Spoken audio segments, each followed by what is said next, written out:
In this video, we will be discussing the musical decisions behind the piece Wormwood. I wanted this to be very contrasting to the first movement Screw Tape, as I felt that Wormwood was much less experienced and therefore would not have as serious of a theme. I wanted to sound almost whimsical in comparison to the first piece of music that we have heard, and so I use a lot of more upbeat sounds and rhythms and a lot less effects or anything that kind of sounded scary.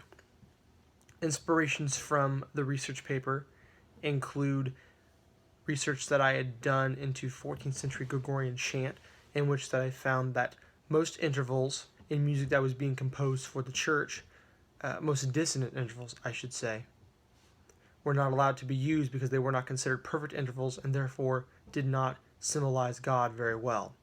This is important to note that during this time period, there was very little secular music. That is to say, there was very little music that was composed for anything other than for the church.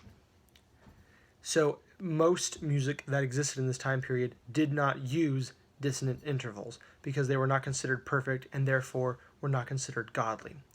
There is one very specific dissonant interval that we will discuss later on in a separate video. Until then, I hope you enjoyed this piece.